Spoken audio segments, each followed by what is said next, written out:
Part 1: The Invisible Psychological Matrix. Right now, as you watch this, someone in your circle is using a hidden psychological playbook to quietly outmaneuver you, take credit for your hard work, and control the social hierarchy around you. They don't do it with open aggression, they do it with a calculated smile. In 1998, a text was published that was considered so behaviorally volatile, it was officially banned across multiple maximum security American prisons. It wasn't restricted for violence or explicit content, it was banned because it hands ordinary people the exact blueprint required to decode manipulation, neutralize corporate politics, and claim absolute social authority. Most people spend their entire lives completely blind to these hidden rules of human strategy, becoming passive victims of other people's agendas. But today, we are pulling back the curtain on the forbidden laws of power, strategy, and human nature. If you are exhausted from being underestimated, outsmarted, or left behind in your career and social life, you need to pay close attention to the next few minutes. By the time this breakdown is over, you will possess the ultimate psychological shield to read anyone like a book and dominate every room you step into. Let us expose the matrix of human power. Have you ever stopped to wonder why some people effortlessly become rich, while others stay completely trapped financially for their entire lives? Why do some individuals earning ordinary, blue-collar salaries quietly build multi-million-dollar fortunes, while corporate executives making massive six-figure incomes remain chronically stressed, drowning in debt, and structurally broke? Why is it that incredibly smart, highly educated, and deeply experienced people, doctors, lawyers, engineers, and Wall Street experts, still make absolutely catastrophic financial decisions that ruin their lives? The answer to these questions is something that most people, and virtually the entire modern education system, never realize. Money and financial success have very little to do with your raw intelligence, your mathematical capability, or your knowledge of complex economic spreadsheets. It has almost everything to do with your subconscious behavior, your emotional control, and your relationship with risk. Today, we are taking an ultra-deep, comprehensive dive into the absolute text and underlying psychology of one of the most paradigm-shifting books ever written about wealth, human nature, and personal freedom, The Psychology of Money by Morgan Housel. This is not your typical, boring personal finance guide. You will not find dry formulas, overly complex stock valuation techniques, or rigid budgeting templates here. Instead, this is a profound psychological diagnostic manual that exposes the raw human emotions that truly dictate the flow of capital across the globe: fear, greed, ego, envy, patience, and the desperate search for personal autonomy. The core premise of this masterpiece is that doing well with money is not about what you know. It is about how you behave. And behavior is incredibly difficult to teach, even to the most brilliant minds. A genius who loses control of their emotions can easily suffer a total financial system crash, whereas an ordinary individual with zero formal economic training can systematically stack wealth over decades if they master a few basic behavioral guardrails. Some of the structural insights we are going to break down today will completely shatter the traditional wealth narratives you've been sold by mainstream media and Wall Street institutions. If you are tired of running on the exhausting financial treadmill, if you are done making emotional decisions with your hard-earned capital, and if you are ready to claim absolute, unshakable autonomy over your life, you need to pay close attention to every single section of this breakdown. Watch until the very end, because by the time this structural analysis is complete, you will never look at a dollar bill, a luxury consumer asset, or your personal bank account the exact same way again. Let us begin the journey into decoding the human psychology of wealth. Part 2: The Janitor and the Billionaire Behavior Trumps Intellect. To understand why your financial behavior is infinitely more critical than your raw intellectual capacity, we must look at two real-life, extreme case studies that Morgan Housel presents at the very inception of his book. These are not fictional stories. They are historical anomalies that completely expose the limitations of traditional economic theory. The first individual is a man named Ronald James Redd. If you saw Ronald walking down the street in rural Vermont, you would never turn your head. He lived an exceptionally quiet, completely unglamorous life. He was a gas station attendant for 25 years and a janitor at a local department store for 17 years. He bought a simple 2-bedroom house for $12,000 at the age of 38, chopped his own firewood, drove an old used car, and wore an old coat held together by safety pins. He was the literal definition of an ordinary, low-income worker. Yet, in the year 2014, Ronald James Read passed away at the age of 92. When his will was read, it blindsided his family, his local community, and the entire international financial media.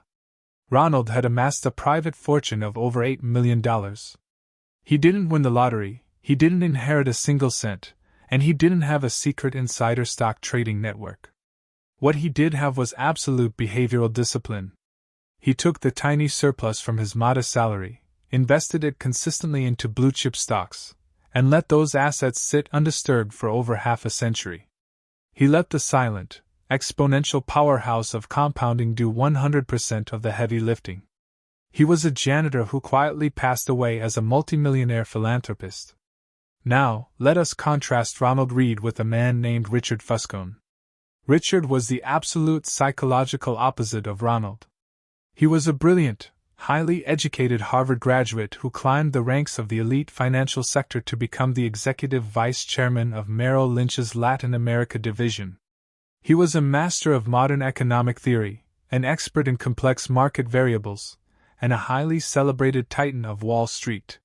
He made millions of dollars a year, lived a life of extreme luxury, and was so ultra-confident in his financial intellect that he borrowed massive amounts of capital to build an institutional-grade, 21,000-square-foot mansion in Greenwich, Connecticut, which featured 11 bathrooms, 2 elevators, an indoor swimming pool, and a private sports court. But Richard Fuscone possessed a fatal psychological flaw, an insatiable ego combined with complete behavioral recklessness. He believed his past success meant he could predict the future perfectly. In the mid-2000s, he took on astronomical levels of personal debt to fund high-risk, illiquid real estate investments. Then, the 2008 global financial crisis struck. The complex economic house of cards collapsed overnight. Richard's illiquid assets tanked in value, his massive debt obligations triggered immediate margin calls, and his financial system suffered a catastrophic wipeout. In 2010, his luxury Connecticut mansion was foreclosed on and sold at a massive discount, and Richard was forced to declare total personal bankruptcy. A brilliant Harvard financial elite became completely broke, while an uneducated janitor accumulated a dynastic fortune. How is this paradox possible in any other professional field? It is structurally impossible for a janitor to perform open-heart surgery better than a Harvard-trained neurosurgeon. It is completely impossible for an untrained enthusiast to design a commercial spacecraft better than an elite aerospace engineer.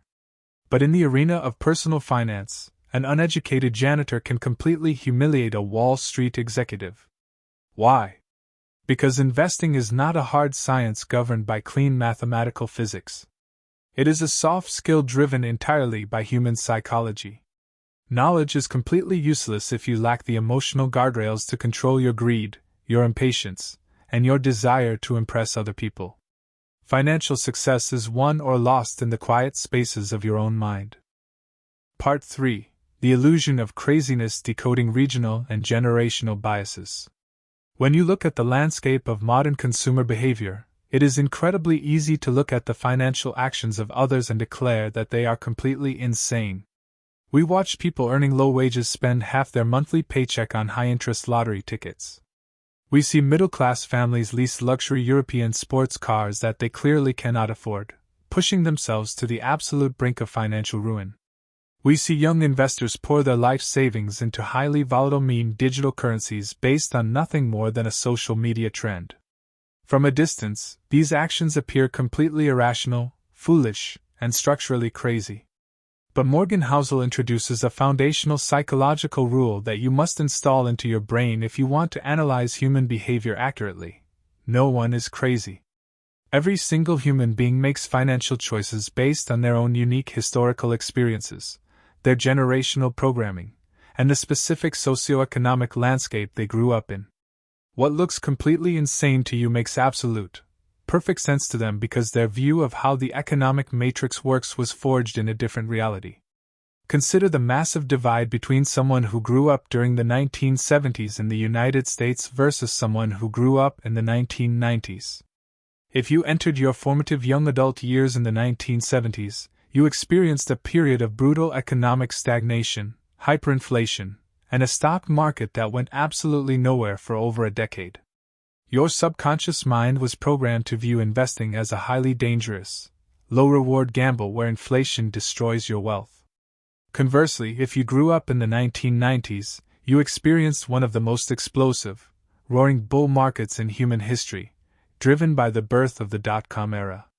Your subconscious mind was programmed to believe that investing is an incredibly easy, high-speed elevator to extreme wealth. Neither generation is inherently smarter or dumber than the other.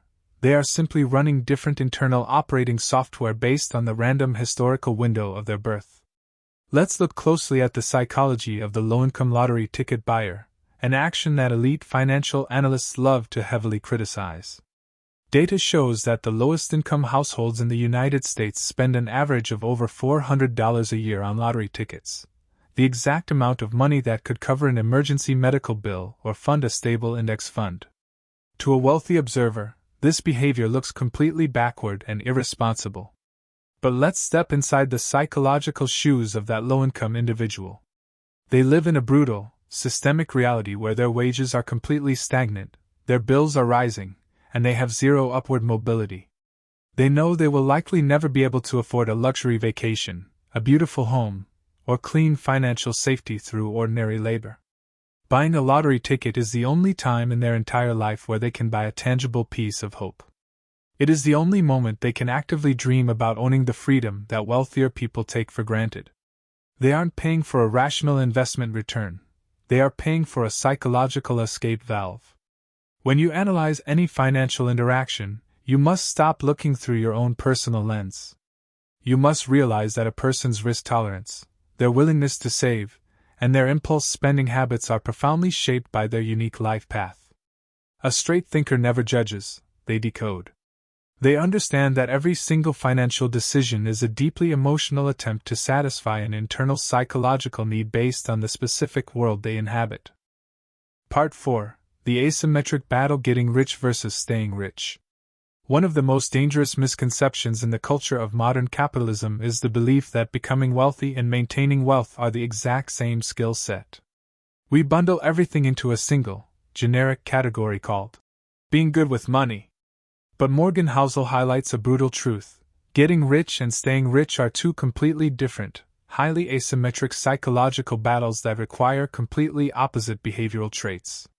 Getting rich requires you to step out onto the thin ice of risk-taking.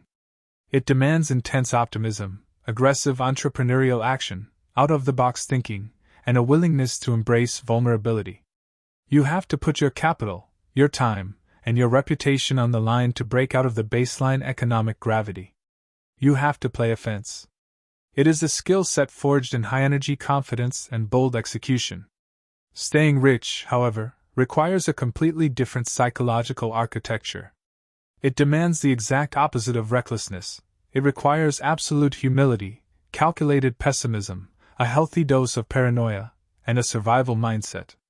Staying rich requires you to realize that the very risks that made you wealthy could easily wipe you out if you repeat them carelessly. To stay rich, you must play elite defense. You must accept that your success was not a pure product of your own godlike intelligence, but a fluid mix of effort, market timing, and chaotic luck. Look at the corporate landscape of America. Why do legendary companies that dominated entire industries suddenly slide into total obsolescence? Look at the historic collapse of blockbusters or massive retail giants. It is almost always driven by the arrogance of success. When a company or an individual becomes wealthy, their brain experiences a severe cognitive distortion. They begin to believe that their past victories guarantee future immunity.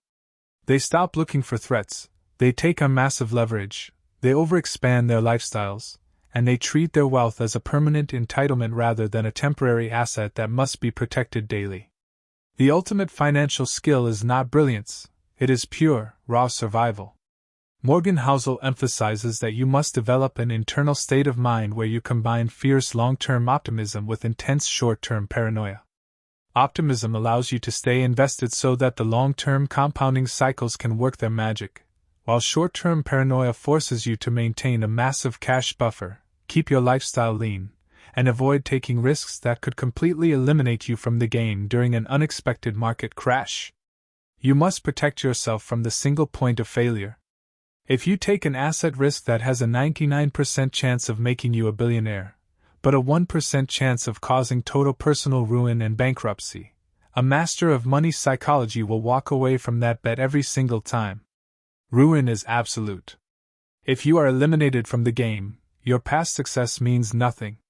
True wealth is built by people who have the courage to take risks to get ahead, but possess the absolute humility to live with enough caution to ensure they never lose what they've built.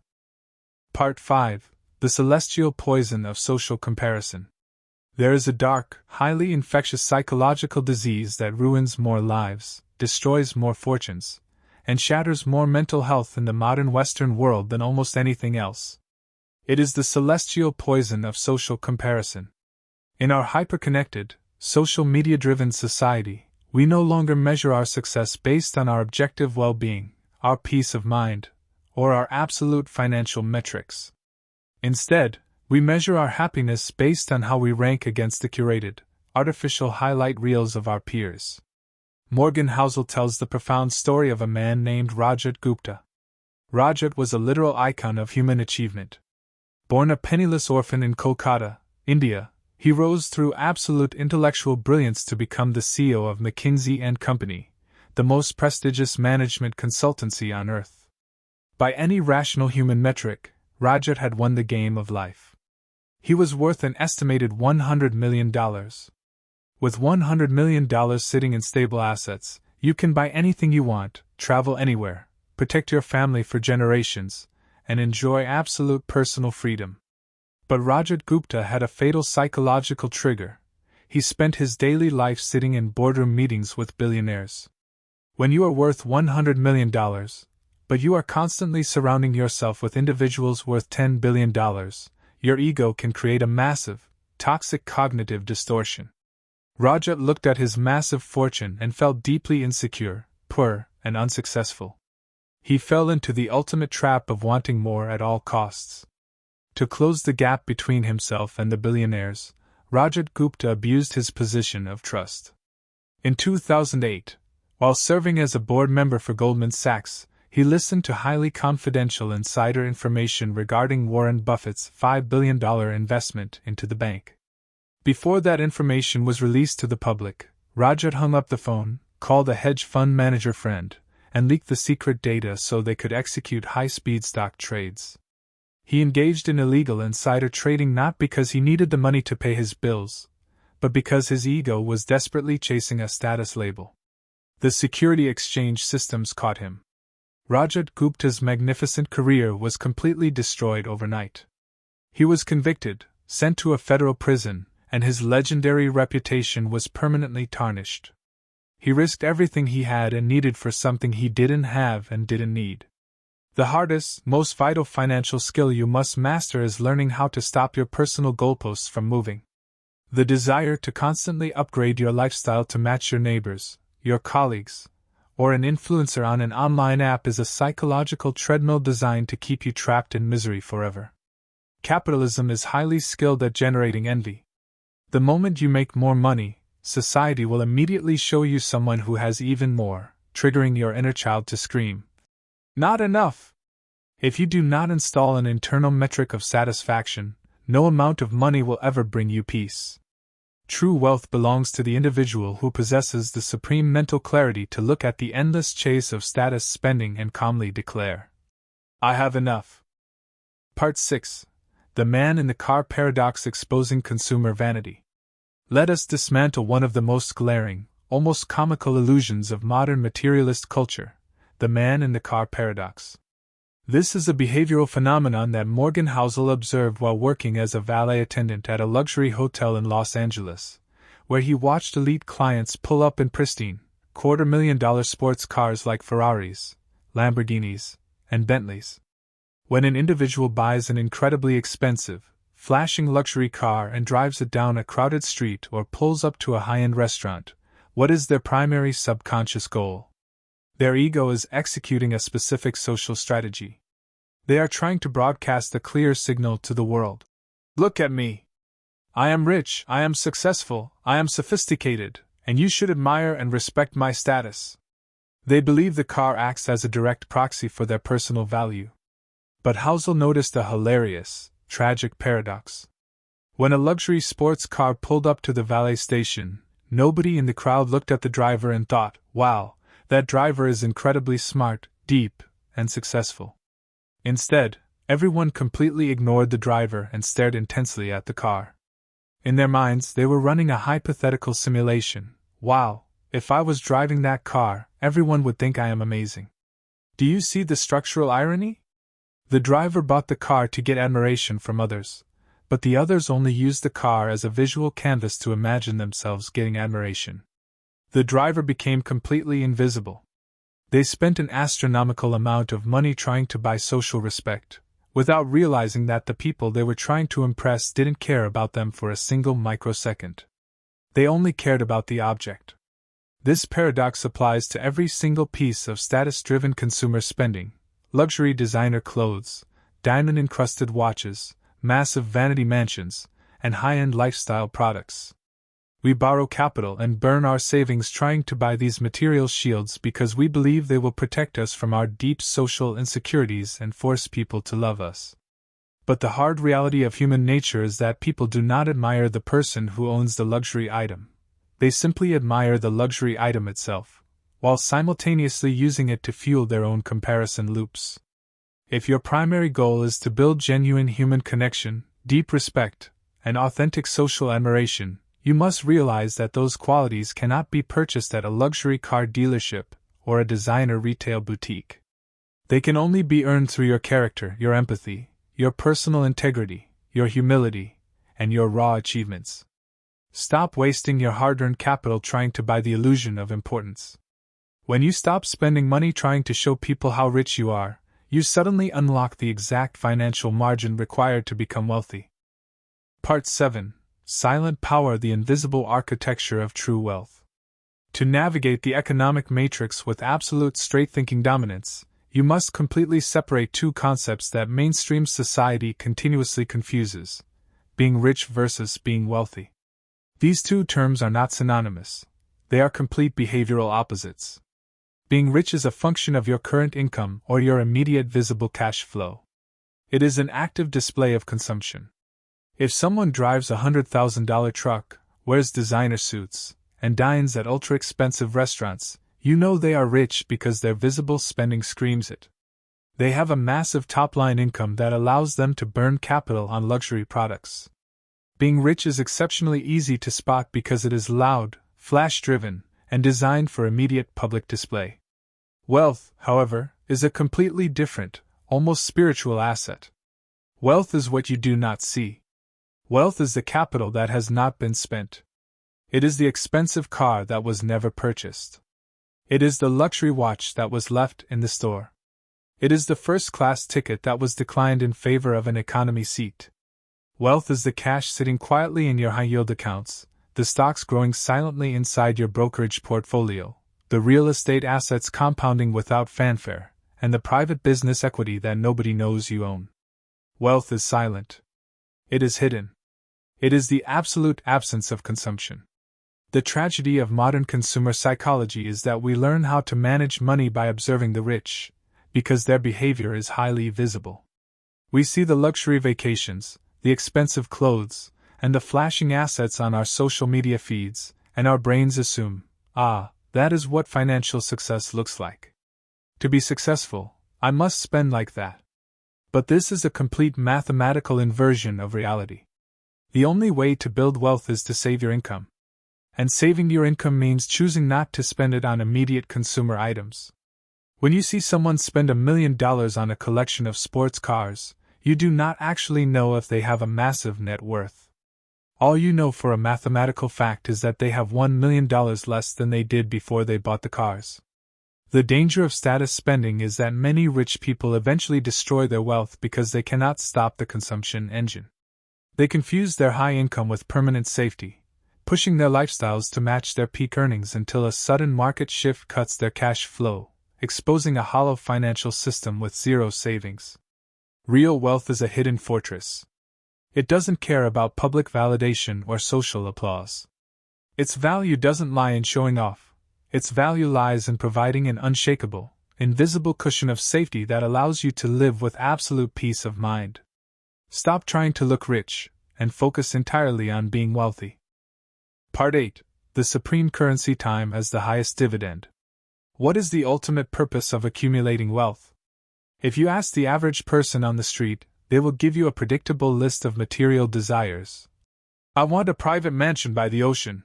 I want a fleet of supercars. I want to travel first class to luxury resorts. I want to eat at 5-star restaurants. They view money purely as a utility tool designed to maximize their physical pleasure and elevate their consumer status. But when behavioral psychologists run extensive deep dive surveys across thousands of elderly individuals at the end of their lives, asking them what truly brought them deep happiness and life satisfaction, they never mention their luxury consumer possessions. They don't care about the brand of their car or the size of their house.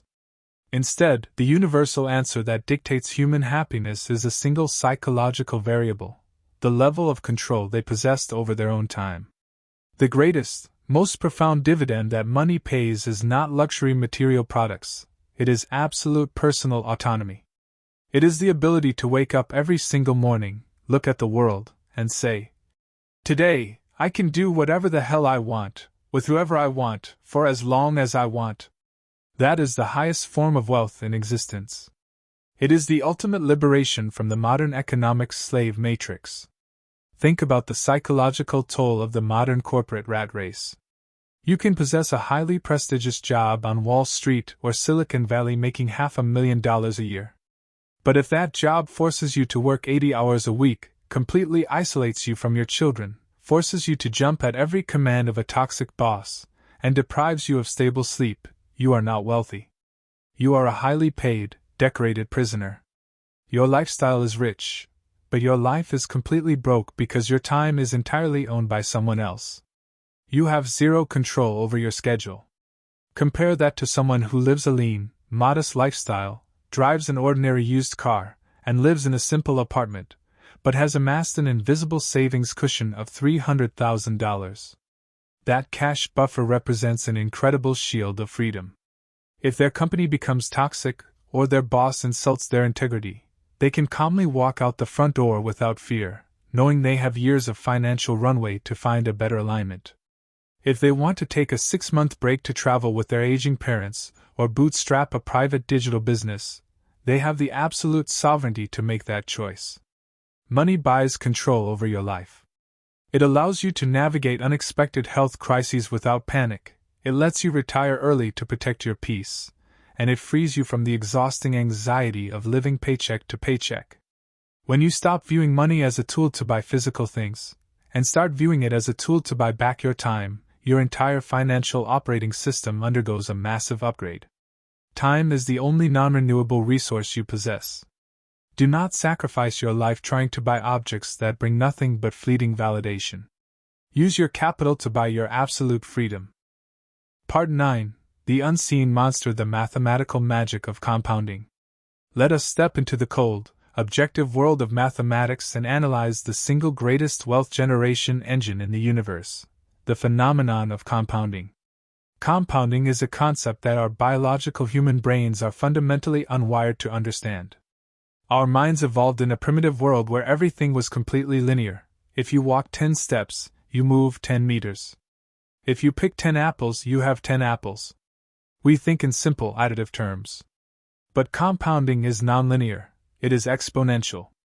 It is a mathematical monster that starts off incredibly slow, almost completely invisible, and then suddenly hits a critical tipping point where it shoots upward like a rocket, generating results that defy human logic. To illustrate the mind-bending reality of compounding, Morgan Housel breaks down the financial legacy of the most celebrated investor in human history, Warren Buffett. If you read mainstream business books, they will tell you that Buffett's multi-billion-dollar empire is a pure product of his genius stock analysis skills, his deep understanding of market moats, and his value investing framework. But if you look at the raw data sheets of Buffett's life, you find a completely different secret. Warren Buffett began his investing journey at the raw age of 10.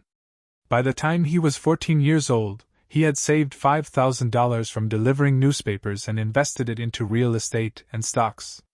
By the time he reached the age of 50, his relentless consistency had built a massive fortune of approximately $300 million. An incredible result, but nothing compared to what followed. Today, Warren Buffett's net worth sits at over $100 billion. Do you see the staggering structural anomaly? Out of his $100 billion of total wealth, over 99% of it was accumulated after his 50th birthday. His wealth didn't explode because he suddenly became smarter in his old age. It exploded because he stayed invested in the game for over 3/4 of a century. His secret weapon was not intellectual brilliance. His secret weapon was time. Imagine if Warren Buffett had lived an ordinary life. Imagine he started investing at age 30 like most people, retired at age 65, and stopped managing his portfolio. If he had generated the exact same legendary annual returns, but only kept his capital in the market for those 35 years, his final net worth would not be $100 billion. It would be roughly $11.9 million. 99.9% of his potential wealth would have been completely erased, simply because he cut the compounding window short. This is the exact reason why most ordinary investors fail miserably in the market. They lack the psychological patience to survive the quiet, boring, initial phase of the compounding curve.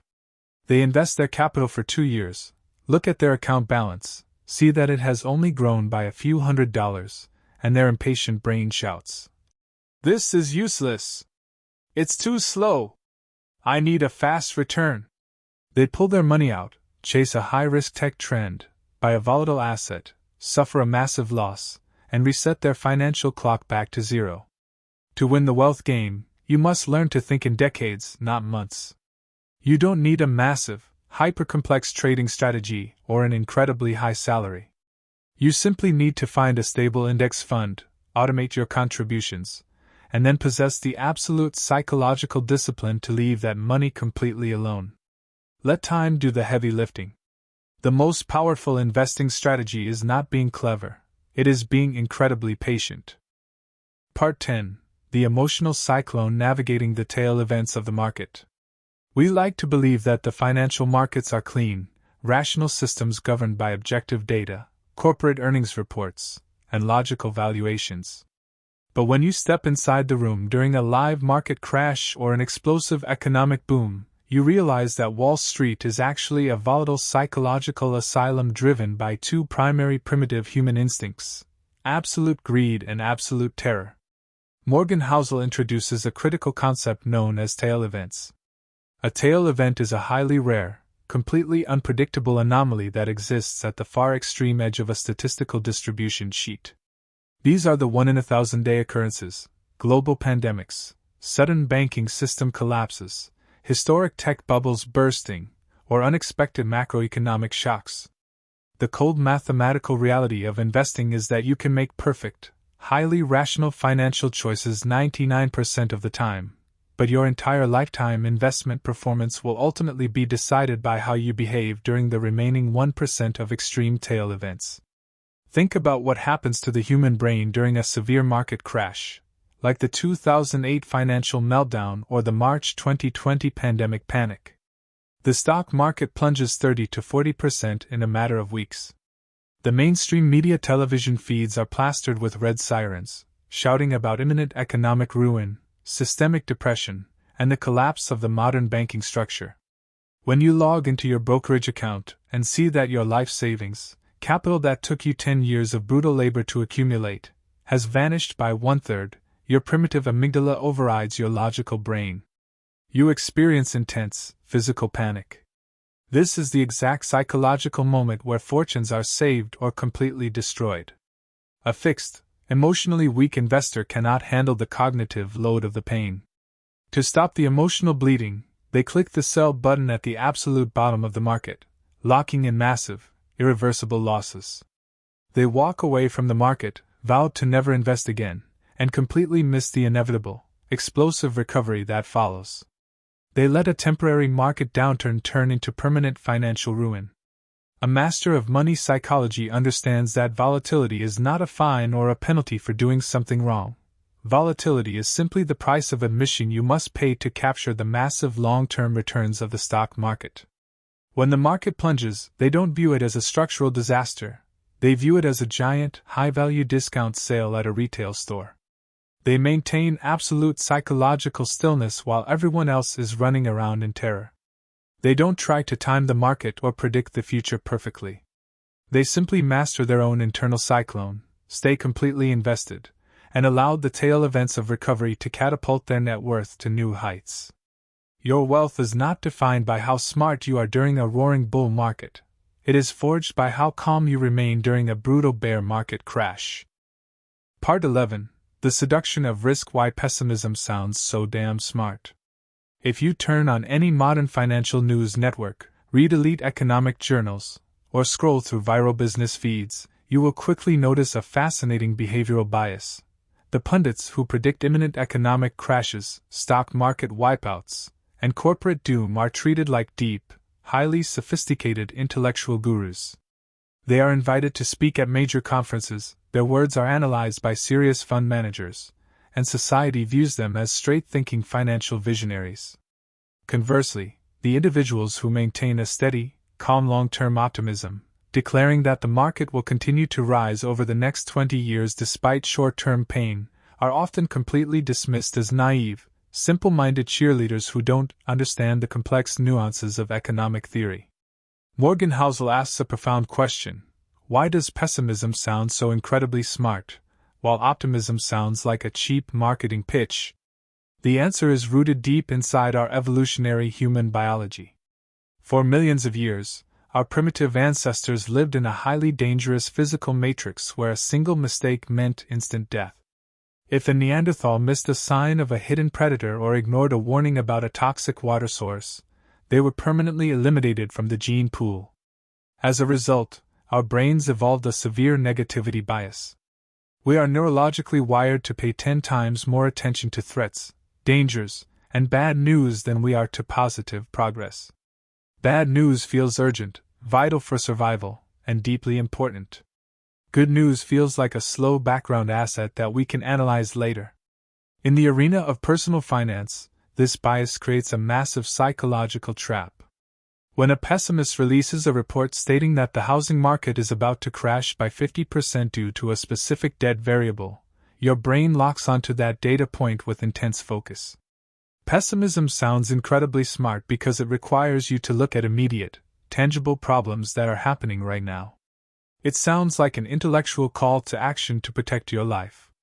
Optimism, however, is much harder for the human brain to process because progress happens at an exceptionally slow, almost invisible pace. Growth is nonlinear and quiet. While a market crash can happen in a single afternoon, the building of a revolutionary tech company, the slow improvement of international supply chains, and the compounding efficiency of human labor require decades of quiet, unglamorous execution. We don't notice the daily micro-progress, so we fail to calculate its compounding power over a 30-year window. To protect your wealth from the seductive trap of pessimism, you must look at the objective historical data sheet of human progress. Despite 2 world wars, the Great Depression, hyperinflation crises, domestic political chaos, and dozens of brutal recessions, the long-term trajectory of the United States economy and the global stock market has always moved upward. Human innovation, adaptability, and the drive to solve problems always outperform the short-term disruptions. Stop letting sophisticated-sounding doomsday prophets scare you out of your long-term investing strategy. Disconnect from the daily doom loops, ignore the intellectual seduction of pessimism, and bank on the absolute certainty of long-term human progress. Part 12. The Conflict of Expectations: Defending Your Margin of Safety. As you climb the ladder of financial literacy and build your wealth generation systems, you will eventually face one of the hardest mathematical parameters of reality: the absolute certainty of uncertainty. No matter how many books you read, how many spreadsheets you analyze, or how many data points you map out, you can never predict the future with perfect clarity. The universe is a fluid machine driven by chaotic variables, black swan events, and unexpected life disruptions. To survive this reality without suffering a total financial system crash, you must master the ultimate discipline of engineering, the margin of safety. In physical architecture, when engineers build a bridge that is designed to carry a maximum weight of 10,000 pounds, they don't build the structural support beams to break at exactly 10,001 pounds. That would be absolute madness. Instead, they build the bridge to withstand a weight of 30,000 pounds, creating a massive cushion for error in case an unusually heavy vehicle crosses. In your personal financial plan, you must apply this exact same engineering logic. You must stop designing a lifestyle that relies on everything going perfectly according to your expectations. Most people build a financial plan that leaves zero margin for error. They assume they will keep their high-paying corporate job forever. They assume the stock market will return a steady 10% every single year, and they assume their health will remain completely perfect. They match their fixed monthly bills directly to their peak income capacity. This is not a plan. It is a high-stakes gamble waiting for a trigger event to cause a complete collapse. A master of money psychology builds a massive, defensive cash moat directly into their life. They maintain 6 to 12 months of liquid emergency savings that sit in boring accounts, completely untouched by the market. To an aggressive, short-sighted investor, this cash looks like a wasted asset because it isn't generating high returns. But a straight thinker knows that this cash is actually the ultimate psychological insurance policy. It ensures that when a massive tail event strikes, a sudden medical emergency, a corporate layoff, or a multi-year economic recession, they will never be forced to liquidate their compounding stock portfolio at a massive loss just to buy groceries and pay their mortgage. Furthermore, a margin of safety means keeping your personal ego under absolute lock and key. It means deliberately living significantly below your financial means, even when your salary experiences a massive upgrade. If you make $20,000 a month, but you intentionally structure your life to live on $7,000, you have built an unshakable, bulletproof margin of safety. You have removed the exhausting, chronic baseline anxiety that plagues the modern middle class. You don't need the universe to behave perfectly to stay safe. You are protected by your own structural humility. At the end of the day, The Psychology of Money is not really a book about finance. It is a book about human behavior. About ego, fear, happiness, freedom, and emotional control. The book teaches us that wealth is not about showing the world how successful you are. It is about creating a life of peace and freedom. A life where money works for you instead of controlling you. The richest people are not always the loudest people. Often, the truly wealthy live quietly, patiently, and peacefully, because they understand something most people never learn. Money is only valuable if it improves your life, not if it traps you inside endless comparison, stress, and insecurity. The goal is not to look rich. The goal is to be free. And honestly, that may be the most powerful financial lesson of all.